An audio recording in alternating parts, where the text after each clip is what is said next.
దేవుని నామానికి వందనాలు. డాక్టర్ తెరెసా పాల్ గారు రాసిన శాశ్వత సత్యము పుస్తకం నుండి మీరు వింటూ ఉన్నారు.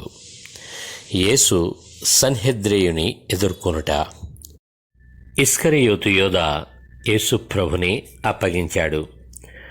యేసు ప్రభుని పట్టుకొనిన వారు ప్రధాన యాజకుడైన కాయప యొద్దకు ఆయనను తీసుకొని పోగా అక్కడ శాస్త్రులను పెద్దలను కూడి ఉండిరి. అందరూ యేసులో నేరము వెదికేందుకు ప్రయత్నించారు, కానీ సాక్ష్యమేమీ దొరకలేదు. యేసు ప్రభు పరిశుద్ధుడైన దేవుడు, ఆయన నేరము లేనివాడు. వారెన్నో ప్రశ్నలు అడిగారు, కానీ యేసు ఊరకుండెను. అందుకు ప్రధాన యాజకుడు ఆయనను చూచి, నీవు దేవుని కుమారుడువైన క్రీస్తువైతే ఆ మాట మాతో చెప్పుమని జీవము గల దేవుని తోడని నీకు ఆనపెట్టుచున్నాను అనెను.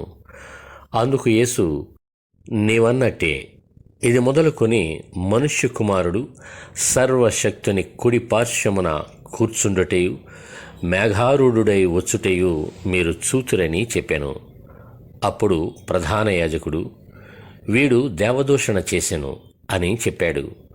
అప్పుడు వారు ఆయన ముఖము మీద ఉమ్మివేసి ఆయనను అరచేతులతో కొట్టారు, ఆయనను గేలి చేశారు.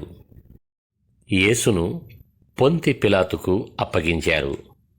యేసును హింసించుటకు ఒక న్యాయస్థానం నుండి మరో న్యాయస్థానానికి తీసుకెళ్లారు, కానీ వారు ఆయనలో ఏ నేరము కనుగొనలేదు.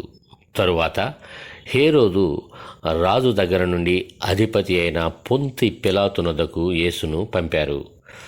పిలాతు, యూదుల రాజువు నీవేనా అని ఆయనను అడుగగా యేసు అతని చూచి, నీవన్నట్టే అనెను.